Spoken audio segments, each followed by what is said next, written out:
आशा करता हूं आप सब बहुत अच्छे होंगे। मेरा नाम है सिद्धांत अग्निहोत्री। स्टडी आईक्यू पे आपका बहुत बहुत स्वागत है दोस्तों। आज हम बात करेंगे सौर रेवोल्यूशन की। देखिए, सौर रेवोल्यूशन की बात करें या जिसको अप्रैल कू भी बोला जाता है, ये 1978 में हुआ, 27 और 28 अप्रैल। ठीक है। अब अफगानिस्तान की हम बात कर रहे हैं। देखिए, अफगानिस्तान पे मेरे बहुत सारे लेक्चर्स हैं, 15 से 16 लेक्चर्स मिलेंगे, लेकिन वो ऑर्गेनाइज्ड नहीं है। ठीक है।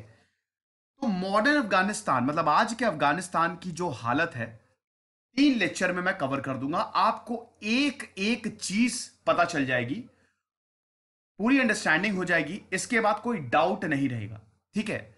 ऐसे लेक्चर्स बहुत सारे हैं, लेकिन वो जैसा कि मैंने कहा ऑर्गेनाइज नहीं है, तो आप मेरे 3 लेक्चर सुन लीजिएगा। सबसे पहले तो सौर रेवोल्यूशन, ठीक है, या सार रेवोल्यूशन भी बहुत लोग इसको बोलते हैं। दूसरा लेक्चर आप सुनिएगा ऑपरेशन साइक्लोन। तीसरा लेक्चर राइज ऑफ तालिबान।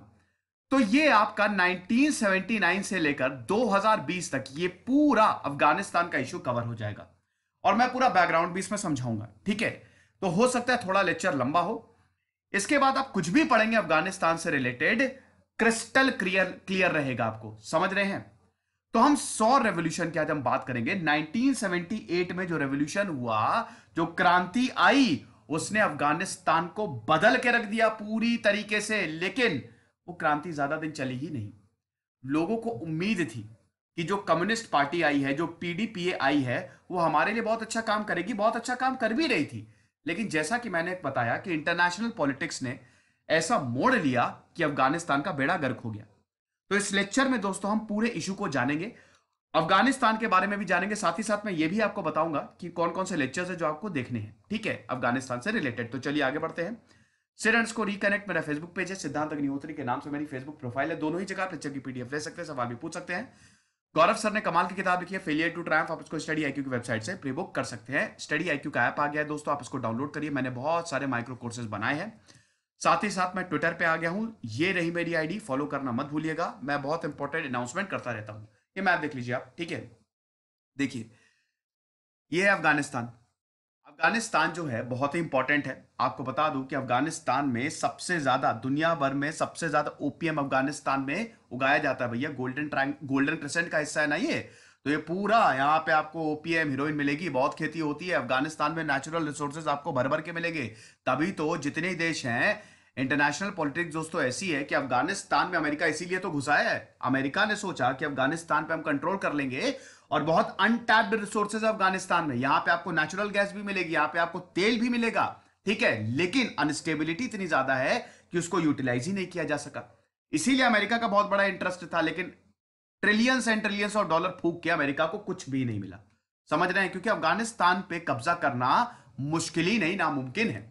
समझ रहे हैं। अफगानिस्तान पे खाली एक ही इंसान रूल कर सकता है, एक ही लोग रूल कर सकते हैं। एक ही इंसान नहीं, सॉरी, एक इंसान बोल दिया। मतलब अफगानिस्तान में रूल खाली अफगानिस्तान के लोग ही कर सकते हैं। अफगानिस्तान, देखिए, ये ट्राइबल इलाका है ना। आज भी अफगानिस्तान में आपको ज्यादातर लोग नोमैड्स मिलेंगे। यहां पे लिटरेसी ज्यादा नहीं है, ये लोग ग्रुप में रहते हैं। ठीक है। ये ट्राइबल्स है, ये अफगानिस्तान, ये ट्राइबल कंट्रोल करते हैं। तो यहां पे कंट्रोल करना बहुत ज्यादा मुश्किल है। अगर कोई भी देश ये सोच रहा है कि अफगानिस्तान पे हम कंट्रोल कर लेंगे, तो उसकी बहुत बड़ी भूल है ना। तो अब दोस्तों, ये बहुत सालों से ऐसे ही चलता चला आ रहा है। लेकिन क्या हुआ, जब ब्रिटिश ने भारत को जीता, मैं पूरा बैकग्राउंड बताता हूं आपको। जब ब्रिटिश ने भारत को जीता, ब्रिटिश ने 19th सेंचुरी आते आते भारत पे पूरा कब्जा जमा लिया दोस्तों। बड़े बड़े एम्पायर, ब्रिटिश ने क्या किया, सबसे पहले भारत में मराठा को हराया। ठीक है, सॉरी, सबसे पहले इधर बंगाल पे कब्जा किया, बैटल ऑफ प्लेसी, फिर बैटल ऑफ बक्सर, फिर मराठा के साथ भिड़ गया। फिर इधर साउथ में एंग्लो मैसूर वॉर लड़ लिया, तो इधर मैसूर को जीत लिया उसने। फिर मराठा तो हार ही गए थे, थर्ड बैटल ऑफ जो एंग्लो मराठा वॉर हुई थी। उसके बाद सिखों को हराया। अब सिखों को जो हराया, अफगानिस्तान के कंट्रोल में, क्योंकि सिखों के रिलेशन अफगानियों से थोड़े ठीक थे। ठीक है ना। महाराजा रंजीत सिंह की बायोग्राफी रिव्यू किया, आप जरूर देखिएगा। ऊपर से इधर अहमद शाह अब्दाली आ गया था। अहमद शाह अब्दाली ने दोस्तों अफगानिस्तान में जो डिफरेंट ट्राइब्स थी उनको एक कर दिया था। समझ रहे हैं। अहमद शाह अब्दाली को, भले ही भारत में उसकी बड़ी नेगेटिव इमेज है, लेकिन अफगानिस्तान में उसको बहुत संत की तरह माना जाता है। उसको फाउंडर ऑफ मॉडर्न अफगानिस्तान बोला जाता है। समझ रहे हैं। तो पूरा लेक्चर आप देखिएगा। तो यह अफगानिस्तान में दोस्तों, इसकी जो असली कहानी है, ठीक है, वो 19th सेंचुरी से शुरू होती है। 19th सेंचुरी का मतलब, असली कहानी का मतलब ये है द ग्रेट गेम अफगानिस्तान के लिए। ठीक है। अब ऐसा है कि जब ब्रिटिश ने भारत पे कब्जा किया तो ब्रिटिश चाहता था कि आसपास के एरिया जितना ज्यादा लूट सके वो लूट लो, और अफगानिस्तान तो बहुत ज्यादा प्रॉफिटेबल था ही। ठीक है, तो ब्रिटिश चाहता था कि अफगानिस्तान को एज अ बफर जोन इस्तेमाल करें। तो अफगानिस्तान पे ब्रिटिश ने कब्जा करने की जरूरत की। केसरी मूवी देखी कि नहीं? ठीक है ना। तो अफगानिस्तान में कब्जा करने की कोशिश की। 3 एंग्लो अफगान वॉर हुई। ठीक है, पहली एंग्लो अफगान वॉर हुई थी 1839 से लेकर 1842 तक। अब दोस्तों यही पीरियड है जब सिखों और ब्रिटिशर की बड़ी दुश्मनी चल रही है। समझ रहे हैं ना, रंजीत सिंह तो चले गए इस समय, और यहां सिखों का एडमिनिस्ट्रेशन भी, आप बिल्कुल कनेक्ट करके चलिए, आपको सब कुछ पता चल जाएगा। समझ रहे हैं? ठीक है, तो अब अफगानिस्तान में बड़ी दिक्कत है। तो यहां पे first Afghanistan Anglo Afghan war जब हुई तो इसमें ब्रिटिश को हार झेलनी पड़ी। ठीक है, अफगानिस्तान जीत गए क्योंकि अफगानिस्तान को हराना बहुत मुश्किल था। ठीक है, उसके बाद दोस्तों सेकंड जब एंग्लो अफगान वॉर हुई दोस्तों, कब हुई थी? अच्छा, आज से मैं सवाल पूछूंगा। ठीक है, सवाल मैं नहीं पूछता। ठीक है, सवाल पहले पूछता था लेकिन अब बिल्कुल स्पून फीडिंग में करता हूं, तो अब ये नहीं। कमेंट बॉक्स में बताओ सेकंड एंग्लो अफगान वॉर कब हुई थी। सेकंड एंग्लो अफगान वॉर दोस्तों 20-30 साल बाद ही हुई थी। मैं डेट नहीं बताऊंगा, आपको डेट बतानी है। उसमें ब्रिटिश को जीत मिली, और जब ब्रिटिश को जीत मिली तो अफगानिस्तान के कुछ एरिया पे इनका कब्जा हो गया। समझ रहे हैं?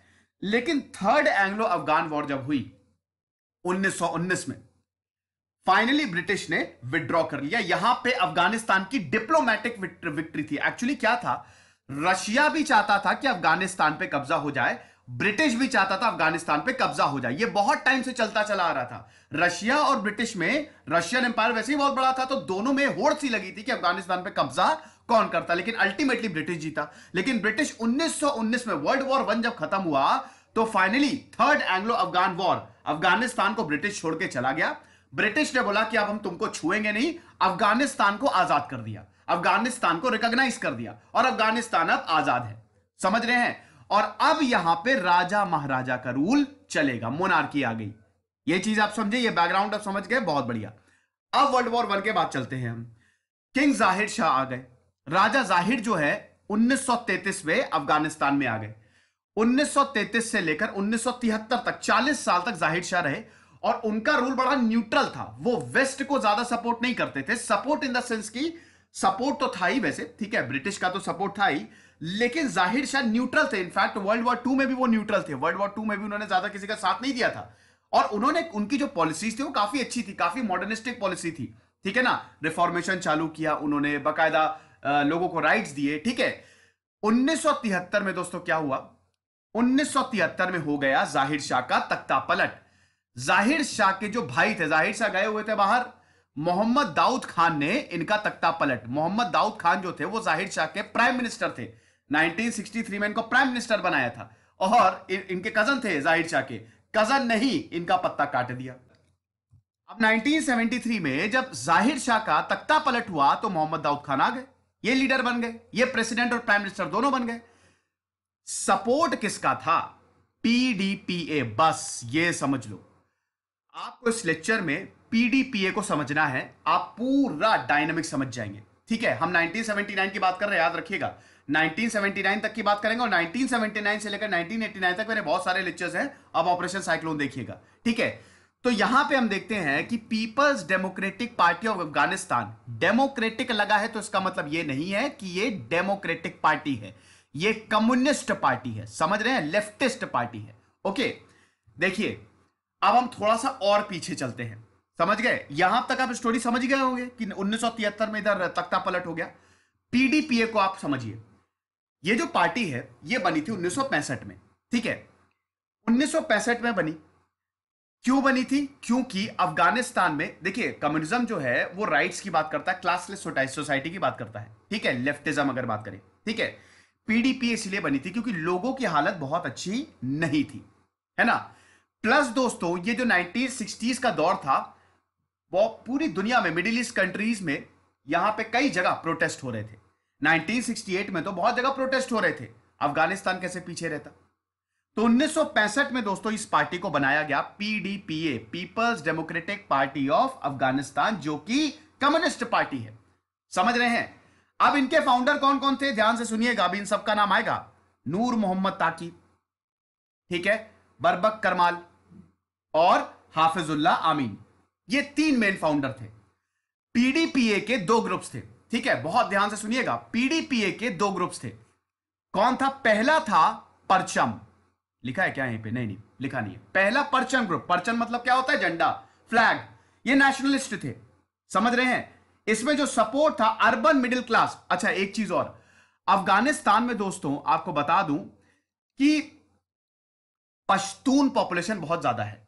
ठीक है, पश्तून पॉपुलेशन बहुत ज्यादा है अफगानिस्तान में। पश्तून बहुत रहते हैं, ट्राइब्समैन है। ठीक है, बड़े लंबे चौड़े पठान ट्राइब्समैन है। पश्तून पॉपुलेशन अफगानिस्तान में भी रहता है, पाकिस्तान में भी रहते हैं। और ये दोस्तों एक बहुत बड़ा, एक अफगानिस्तान के लिए ये इच्छा रही है सारे पश्तून एक हो जाए। लेकिन ब्रिटिश ने डिवाइड एंड रूल किया। ठीक है ना, ब्रिटिश ने डिवाइड एंड रूल किया दोस्तों। क्या हुआ कि डूरंड लाइन बना दी गई अफगानिस्तान और पाकिस्तान के बीच में। अब ब्रिटिश नहीं चाहता था, ब्रिटिश को पता था, ब्रिटिश हमेशा से याद रखिएगा बैलेंस ऑफ पावर के लिए लड़ता है। वो नहीं चाहेगा कि पावर एक तरफ टिल्ट हो जाए। ठीक है, हुआ क्या दोस्तों कि यहां पे अफगानिस्तान में अगर पश्तून एक हो जाते तो अफगानिस्तान एक्सपैंड करता। ब्रिटिश ने बोला दोनों को डिवाइड कर दो। डिवाइड कैसे करो? लाइन खींच दी बीच में, डूरंड लाइन खींच दी, अफगानिस्तान और पाकिस्तान के बीच में लाइन खींच दी। तो हुआ क्या कि बहुत सारे पश्तून, बहुत सारा अफगानिस्तान का एरिया कुछ पाकिस्तान में भी चला गया। ठीक है, और हम ये देखते हैं कि बहुत सारे पश्तून भी पाकिस्तान में चले गए, तो पश्तून डिवाइड हो गए। बहुत सारे पश्तून पाकिस्तान में रहने लगे, कुछ अफगानिस्तान में रहने लगे। समझ रहे हैं? तो एक नहीं हो पाई, यही ब्रिटिश की डिवाइड एंड रूल। और ये अफगानियों की दिली इच्छा है कि एक दिन पूरे पश्तूनों को, सारे पश्तूनों को हम एक करेंगे। ठीक है, और ये बहुत टाइम से मांग थी। लेकिन मोहम्मद दाऊद खान जब आए, ठीक है, मोहम्मद दाऊद खान जब सत्ता में आए, लोगों ने इनका स्वागत किया। ये अपने मोटिव से ही हट गए। अफगानिस्तान के लोग जो चाहते थे मोहम्मद दाऊद खान, वो करना ही नहीं चाहते थे। समझ रहे हैं? फिलहाल अभी हम मोहम्मद दाऊद खान पे आएंगे, अभी हम पीडीपीए की बात करते हैं। तो पीडीपीए में दो फैक्शन थे। ठीक है, एक था पीडीपीए का परचम फैक्शन जो कि नेशनलिस्ट था। ठीक है, अब इसमें अर्बन मिडिल क्लास, थोड़े अमीर लोग थे, थोड़े मिडिल क्लास लोग थे जो परचम फैक्शन को सपोर्ट करता। ये थोड़ा सा मॉडरेट फैक्शन था, इतना कट्टर नहीं था। समझ रहे हैं? दूसरा फैक्शन था खल्क फैक्शन, और ये दोनों न्यूज़पेपर चलते थे अफगानिस्तान में। परचम और खल्क नाम से न्यूज़पेपर चलाए जाते थे। समझ रहे हैं? दूसरा फैक्शन था, दूसरा ग्रुप था खल्क फैक्शन, जो कि पीपल, खल्क मतलब पीपल, पीपल बोला जाता था इनको। ठीक है, लोगों के लिए जो काम करते हैं। खल्क को रूरल सपोर्ट था, ये चीज आप समझे। और जिसको रूरल सपोर्ट होगा, क्योंकि अफगानिस्तान की 80 से 90% जनता गांव में रहती है। ठीक है, अफगानिस्तान बहुत डेवलप्ड नहीं है। ठीक है, अफगानिस्तान एक समय पे, अभी जो 1970 चल रहा है, दुनिया की मोस्ट बैकवर्ड कंट्रीज में से एक था। क्योंकि यहां पे इलिटरेसी बहुत ज्यादा थी, लैंड रिफॉर्म्स थे नहीं, बहुत ज्यादा दिक्कत थी। अभी हम इन सब की बात करेंगे जैसे जैसे लेक्चर आगे बढ़ेगा। समझ रहे हैं? तो खल्क फैक्शन को यहां पे इधर अर्बन वर्किंग क्लास का सपोर्ट था और गांव का सपोर्ट था, और ये थोड़ा कट्टर था। और सोवियत भी खल्क फैक्शन को सपोर्ट करता था। समझ गए? और ये पीडीपीए के हिस्से थे। मतलब पीडीपीए के दो हिस्से, एक परचम और एक खल्क। ये आप पीडीपीए के बारे में समझे। 1967 में ये दो फैक्शन, दो ग्रुप बन गए थे। दोनों में डिफरेंसेस होते थे। ठीक है, बहुत बढ़िया। पीडीपीए के बारे में क्लियर हो गया, बैकग्राउंड के बारे में क्लियर हो गया। अब हम अपनी कहानी पे वापस आते हैं, प्रेजेंट में आइए। 1973 में क्या हुआ? तख्ता पलट हो गया। दाऊद खान ने सोचा कि सब कुछ बढ़िया है, मेरे पास ताकत है। सोवियत ने भी दाऊद खान का सपोर्ट किया। भैया देखो, पीडीपीए का सपोर्ट है दाऊद खान को, तो PDPA plus Mohammad Dawood Khan plus army, हर कोई यहां पे मोहम्मद दाऊद खान के साथ है, तो कोई दिक्कत नहीं है हम। लेकिन मोहम्मद दाऊद खान ने पॉलिसी अपना ली नॉन अलाइनमेंट की। मोहम्मद दाऊद खान ने, जो अफगानिस्तान चाहता था कि पश्तूनों को एक करो, उससे हट गए। मोहम्मद दाऊद खान चाहते थे रिफॉर्मेशन। समझ गए? सोवियत को यह पसंद नहीं आया, पीडीपीए को यह पसंद नहीं आया। कहने का मतलब यह है कि मोहम्मद दाऊद खान अपने एजेंडा से ही अलग हो गए। ठीक है, जो पीडीपीए चाहता था वो मोहम्मद दाऊद खान नहीं चाहते थे। अब यहां पे होता है प्रॉब्लम यह हुई दोस्तों कि 1978 आते आते 5 साल में दोस्तों मोहम्मद दाऊद खान से लोग त्रस्त क्या मतलब, लोगों को ज्यादा उनका रूल पसंद नहीं आ रहा था। लेकिन अप्रैल 1978 में एक ऐसी चीज हो गई, इससे पहले भी दोस्तों राइवलरी बढ़ती जा रही थी। पीडीपीए और मोहम्मद दाऊद खान के बीच में दुश्मनी खाई गहरी होती जा रही थी। 1978 में क्या हुआ? बहुत बड़े trade unionist leader Mir Akbar Khyber का कत्ल कर दिया। ठीक है, ही वॉज मर्डर्ड। अब ये किसने किया? अब इसमें बोला जाता है कि मोहम्मद दाऊद खान की बकायदा पूरी प्लानिंग थी। मोहम्मद दाऊद खान को पता चल गया था, मैंने अभी बताया कि पीडीपीए दाऊद खान के बीच में दुश्मनी हो गई, तो दाऊद खान को यह पता चल गया था कि पीडीपीए वाले हमारे लिए बहुत प्रॉब्लम खड़ी करेंगे, पीडीपीए को ही हटा दो। पीडीपीए ये जो पार्टी है कम्युनिस्ट पार्टी, इनको जड़ से उखाड़ के फेंक दो। और बाकायदा दोस्तों कॉन्स्पिरेसी प्लान सामने आने लगे। अब यहां पे पीडीपीए के जो लीडर्स थे उनका मूड खराब। ठीक है, कुछ ही वक्त बाद हाफिजुल्ला अमीन को हाउस अरेस्ट कर लिया, ताकि को हाउस अरेस्ट कर लिया। यहां पे लीडर्स को पर्ज करने का, जो पीडीपीए के लीडर्स थे इनको खत्म करने का बाकायदा प्लान सामने आने लगा। पीडीपीए ने बोला कि बहुत हो गया, अब मोहम्मद दाऊद खान को हटाने का वक्त आ गया है। तो अब एक और तख्ता पलट हो गया। 1973 में मोहम्मद दाऊद खान आ गए, अब इनका ही तख्ता पलट होने वाला है। 1978 में दोस्तों पीडीपीए ने यह बोला, ये इनके लीडर्स ने आर्मी से यह बोला, हथियार डाल दो, मोहम्मद दाऊद खान के खिलाफ खड़े हो जाओ। तख्ता पलट कब होगा, या ध्यान से सुनिए। किसी भी देश का तख्ता पलट या किसी भी देश में आप सरकार तब चेंज कर सकते हैं अगर वो फोर्स से हो रही है।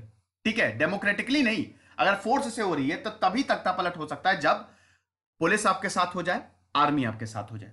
जब तक ये दोनों आपके साथ नहीं है तब तक आप तख्ता पलट कर ही नहीं सकते। कैसे कर सकते, सप्रेशन हो जाएगा। समझ रहे हैं? पीडीपीए ने आर्मी को अपने साथ कर लिया, आर्मी के बड़े बड़े जनरल्स को मना लिया, तख्ता पलट कर दो। मोहम्मद दाऊद खान के घर में दंदनाती हुई गई आर्मी, बाहर लेके आया मोहम्मद दाऊद खान को, क्रॉस फायरिंग हुई, मोहम्मद दाऊद खान मारे गए। समझ रहे हैं? 1978 27 और 28 अप्रैल 250 से ज्यादा टैंक लेके गए थे। ठीक है, यहां पे जो पीडीपीए है और आर्मी है, 250 से ज्यादा टैंक, गोलीबारी हुई। और 1978 आते आते दोस्तों 27 और 28 अप्रैल को फिर से एक तख्ता पलट हो गया था। अफगानिस्तान में फिर से सरकार बदल गई थी, पीडीपीए का रूल अब चालू हो गया था। मोनार्की खत्म। पहली बार अफगानिस्तान जिंदगी में, इतने सालों में पहली बार एक रिपब्लिक बन गया। ठीक है, अब पीडीपीए आ गई। ठीक है, लेकिन अभी भी दोस्तों, हां एक चीज और, अभी मैंने आपको बताया था परचम और खल्क फैक्शन थे, ये दोनों एक हो गए थे। 1977 आते आते जब इनको लगा कि हमको साथ में काम करने की जरूरत है तो दोनों एक हो गए। समझ रहे हैं? लेकिन अब पावर आ गई है। ठीक है, ये एक इसलिए हुए थे ताकि दाऊद खान को हटाया जाए, पावर उनसे छीनी जाए, पावर के लिए एक हुए थे। अब इनके पास पावर आ गई, फिर अलग हो गए ये दोनों। 1978 में फिर अलग हो गए। अब दोस्तों हुआ क्या, अफगानिस्तान की थोड़ी हालत देख लेते क्या हुआ। ठीक है, अफगानिस्तान की हालत बहुत ज्यादा बुरी थी, है ना। जब पीडीपीए आई, इनके लीडर्स के फूल माला की बरसात हो गई, कमाल हो गया, बहुत अच्छा। लोग बड़ी उम्मीद भरी निगाहों से देख रहे थे।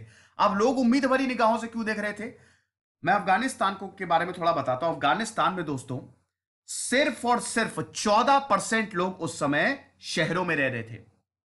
अफगानिस्तान की टरेन बहुत मुश्किल है, अफगानिस्तान में रोड डेवलप नहीं है, इंडस्ट्रीज बिल्कुल है नहीं, इंफ्रास्ट्रक्चर जीरो है वहां पे। तभी तो भारत कितने सारे इंफ्रास्ट्रक्चर प्रोजेक्ट चलाता है। समझ रहे हैं? 14% दोस्तों, आपको बता दूं, 1.5 करोड़ उस समय अफगानिस्तान की पॉपुलेशन थी, उसमें से 14% लोग अर्बन्स में रहते थे, मतलब शहरों में रहते थे। बाकी जो 86% है वो गांव में रहते थे। 1.3 करोड़ के आसपास लोग नोमैड्स थे, पढ़े लिखे नहीं थे, इलिटरेसी थी। पता है, इलिटरेसी 95%, 95% अफगानिस्तान के लोग पढ़े लिखे नहीं थे। जमीन की बहुत ज्यादा प्रॉब्लम थी अफगानिस्तान में, अभी भी है। अफगानिस्तान में 160 मिलियन एकड़ जमीन है, जिसमें से खाली 12% एरेबल है। समझ रहे हैं? वहां पे खेती की ही नहीं जा सकती। और उस एरेबल लैंड में भी खाली 5% लोग ऐसे थे जिनके पास वो मतलब जमीन थी। कहने का मतलब है ये है कि 5 या 10% लोगों के पास सारे रिसोर्सेस थे और बाकी 90% लोग गरीब थे। ठीक है, बहुत बुरी हालत थी दोस्तों, कोई डेवलपमेंट नहीं था दोस्तों। अफगानिस्तान में कुछ भी डेवलपमेंट नहीं था, बहुत मुश्किल थी दोस्तों। ठीक है, चंद लोगों के पास रिसोर्सेज थे, बाकी 90% लोग गरीब थे। कोई इंडस्ट्री नहीं थी। काबुल में थोड़ी बहुत इंडस्ट्री थी, बाकी पूरे अफगानिस्तान में कोई इंडस्ट्री नहीं थी। समझ रहे हैं? तो जब पीडीपीए सत्ता में आई तो इसने लैंड रिफॉर्म्स लाने शुरू किए। ठीक है, नॉन एरेबल लैंड को एरेबल लैंड में कन्वर्ट किया। जिन लोगों के पास, जिन गरीबों के पास जमीन नहीं थी उनको जमीनें देखना शुरू की, नेशनलाइजेशन शुरू किया। ठीक है ना। और सेकेंडली वुमेन इंपावरमेंट, औरतों को राइट्स दिए। पीडीपीए जो है वो औरतों को राइट्स उन्होंने सारे दिए कि औरतों को पढ़ना बहुत ज्यादा जरूरी है, औरतों को राइट्स दो, औरतों को फ्रीडम दो।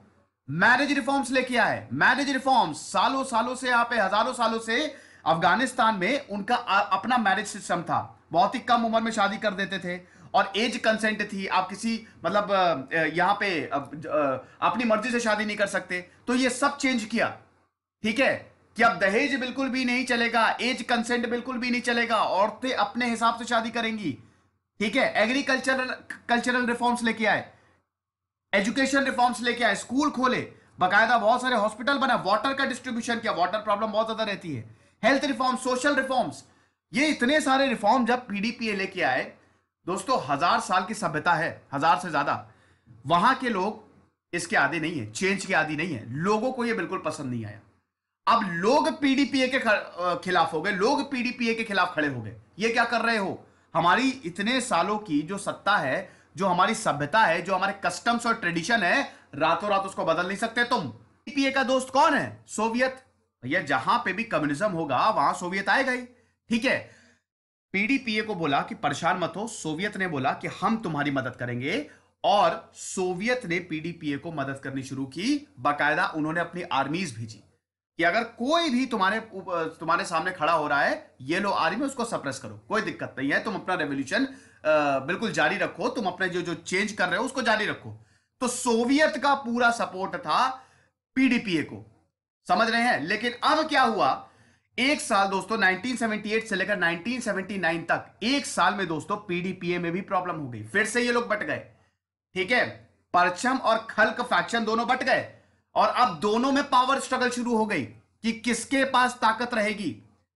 समझ रहे हैं, कोई यूनिटी नहीं थी, शुरू में बिल्कुल थी, लेकिन बाद में ये यूनिटी बिल्कुल टूट गई एक तरीके से। तो जो नए प्रेसिडेंट थे वो थे नूर मोहम्मद ताराकी, एक खल्क ग्रुप के थे, लेकिन नूर मोहम्मद ताराकी को एग्जीक्यूट कर दिया हाफिजुल्लाह आमीन ने। हाफिजुल्लाह आमीन बन गए 1979 में प्रेसिडेंट। हाफिजुल्लाह आमीन बहुत ही खतरनाक थे, इनको कुछ लोग साइकोपैथ भी बोलते हैं, बड़े खतरनाक इंसान थे। सोवियत को हाफिजुल्लाह आमीन नहीं पसंद आए, तो सोवियत ने हाफिजुल्लाह आमीन को मरवा दिया। आप समझ रहे हैं, और सोवियत ने हाफिजुल्लाह आमीन को मरवाया, तब हम ये देखते हैं कि फाइनली कमल बर्बाक को यहां पे लीडर बनाया गया, और वो सोवियत की लाइन से चल रहे थे। ठीक है, तो 1979, अब सोवियत को यह भी पता था कि बहुत ज्यादा जरूरी है कि अफगानिस्तान में स्टेबिलिटी आई, तो सोवियत ने मार्च 1979 आते आते सोवियत ने अपने फोर्सेस भेज दी। ठीक है, और जब सोवियत ने अफगानिस्तान में अपनी फोर्सेस भेजी, सोवियत अफगान वॉर शुरू हो गया। पीडीपीए हालांकि 1979 से लेकर 1987 तक रही, 9 साल तक का रूल था पीडीपीए का अगर बात करें। ठीक है, और 9 साल में काफी कुछ किया, पीडीपीए ने काफी कुछ करने की कोशिश की, लेकिन अमेरिका ने इसको पूरा नहीं होने दिया। आप कह सकते हैं दोस्तों ये उम्मीद बिखर गई, है ना, इसलिए बिखर गई क्योंकि सोवियत घुस गया अफगानिस्तान में, अमेरिका कैसे पीछे रहे, लोग पीडीपी और सोवियत के खिलाफ खड़े हुए हैं। ठीक है ना, जो गांव के लोग हैं, जो शहर के लोग हैं, ज्यादातर मेजोरिटी वो पीडीपी और सोवियत के खिलाफ खड़े हो गए। अब अमेरिका ने इन लोगों को ट्रेनिंग देनी शुरू कर दी, अमेरिका ने पैसे देने शुरू कर दिए, और सोवियत अफगान वॉर 1979 से लेकर 1989 तक शुरू हो गया। यहां के जो लोग थे, जिनको मुजाहिदीन, जो बड़े यंग लोग थे और पार्ट लेने लगे कि हम सरकार को गिरा देंगे, उनको बाकायदा अमेरिका, पाकिस्तान, चाइना, ब्रिटेन, हर कोई सपोर्ट कर रहा था। 1989 आते आते सोवियत की हार हुई, सोवियत को पता चल गया, हार तो नहीं हुई, लेकिन सोवियत को यह पता चल गया कि यहां पे कुछ मिलने नहीं वाला है, सोवियत ने अपनी फौजें वहां से निकाल ली। और 1989 के बाद क्या हुआ, यह हम देखेंगे दोस्तों अपने अगले लेक्चर में, राइज ऑफ तालिबान। समझ गए, तो आई होप ये आपको समझ में आया होगा। मैंने बैकग्राउंड बताया है, बहुत अच्छे से क्लियर किया है, एक एक चीज बताई है, इसमें कोई भी प्रॉब्लम आपको नहीं हुई होगी। ओके, ये लेक्चर था। ठीक है, ये देख लीजिए दोस्तों, ये जो मैंने आपको बताया सब भाई पूरा यहां पे वही चीज लिखी हुई है। ठीक है, मुजाहिदीन जो थे वो इंसर्जेंट ग्रुप थे, जो कि पीडीपी और यूएसएसआर के खिलाफ लड़ रहे थे। ठीक है, 9 साल तक लड़े, और अल्टीमेटली मुजाहिदीन से इसमें जीत गए, क्योंकि भैया अमेरिका का सपोर्ट था ना, अमेरिका ने billions and billions of dollar फूंक दिए, कुछ भी करके सोवियत को भगाओ, पीडीपीए को गिराओ, कम्युनिज्म ना फैलने दो। ओके, तो ये ऑपरेशन साइक्लोन, अब इसके बाद आपको ऑपरेशन साइक्लोन देखना है। ये 3 लेक्चर की सीरीज है दोस्तों। सौर रेवोल्यूशन आप देखिए, ये तो देख ही लिया आपने, और फिर देखिए ऑपरेशन साइक्लोन, और उसके बाद राइज ऑफ तालिबान देखिए। ठीक है, तो ऑपरेशन साइक्लोन देखिए 1979 से लेकर 1989 के बीच में क्या हुआ, ये इसमें मैंने कवर किया है। ठीक है, ये देखो दोस्तों, बड़ी फेमस तस्वीर है, ये रोनाल्ड रीगन जो है 1981 में जो अमेरिका के प्रेसिडेंट बने थे, ये सब मुजाहिदीन हैं। ठीक है ना, जिनको मिलिटेंट्स बोला जाता था ना, ये सब वो हैं, और रोनाल्ड रीगन के बगल में बैठे हुए हैं, व्हाइट हाउस में बैठे हुए हैं। ठीक है ना, और पूरा सपोर्ट है अमेरिका को। बड़ी उस समय तस्वीर फेमस हुई थी, और आज भी फेमस होती, मतलब आज भी काफी फेमस है। तो अमेरिका के बारे में वही बोला जाता है कि आज अमेरिका जो इतना प्रॉब्लम में है और हर जगह वो घुसा हुआ है और आज उसकी फोर्सेस हर जगह वहां पे लड़ाई कर रही हैं मिडिल ईस्ट में, वो अमेरिका की ही वजह से है।